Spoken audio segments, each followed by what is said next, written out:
Welcome to കേബിറ്റ്. ഇവിടെ south Korean entertainment സ്റ്റോറികൾ നിങ്ങൾക്ക് അറിയാൻ പറ്റും. സൗത്ത് കൊറിയയിൽ കമ്പൽസറി മിലിറ്ററി സർവീസ് ഉണ്ട്.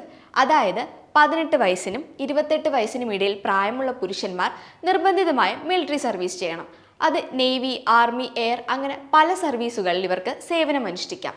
ഇങ്ങനെ കമ്പൽസറി മിലിറ്ററി സർവീസിന് കാരണം 1953 നിർത്തിവെച്ച കൊറിയൻ വാറിൽ വെടിനിർത്തൽ പ്രഖ്യാപനമേ ഉണ്ടായിട്ടുള്ളൂ. പീസ് ട്രീറ്റി അല്ല നടന്നത്.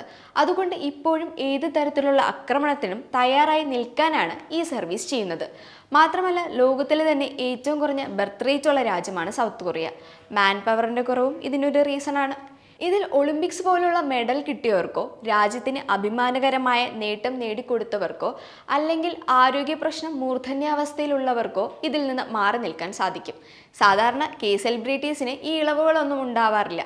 അവർക്ക് പ്രായപരിധി 30 വയസ്സ് വരെ നീട്ടിക്കൊടുക്കും. നമ്മൾ കാണുന്ന എല്ലാ പുരുഷ കൊറിയൻ സെലിബ്രിറ്റികളും ഒന്നിൽ സേവനം അനുഷ്ഠിച്ചിട്ടുണ്ടാവാം, ഇല്ലെങ്കിൽ ഇനി ചെയ്യാൻ പോകുന്നവരുമായിരിക്കാം. BTS മെമ്പേഴ്സൊക്കെ ഇപ്പോൾ മിലിറ്ററി സർവീസിലാണ്.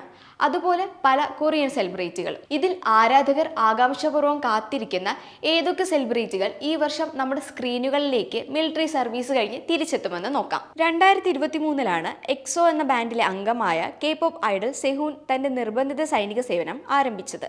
സെപ്റ്റംബർ 20 സെഹൂൻ സർവീസ് പൂർത്തിയാക്കി ഇറങ്ങും. മാത്രമല്ല, സെഹൂന്റെ വരവിന് പിന്നാലെ ഗ്രൂപ്പിന്റെ എല്ലാ മെമ്പേഴ്സുമായുള്ള ഫാൻ മീറ്റിംഗും ഉണ്ടാവുമെന്ന് എക്സോ ബാൻഡിന്റെ ലീഡർ സുഹോ അറിയിച്ചിട്ടുണ്ട്. അടുത്ത വേഗം ഡിസ്ചാർജ് ആവുന്നത് BTS മെമ്പർ ജിമിനാണ്.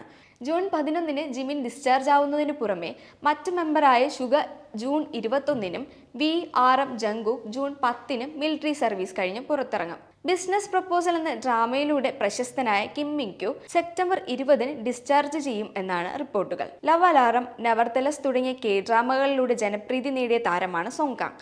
ഡിസംബർ 1 അദ്ദേഹം സർവീസ് പൂർത്തിയാക്കി ഇറങ്ങുമെന്നാണ് പ്രതീക്ഷിക്കുന്നത്.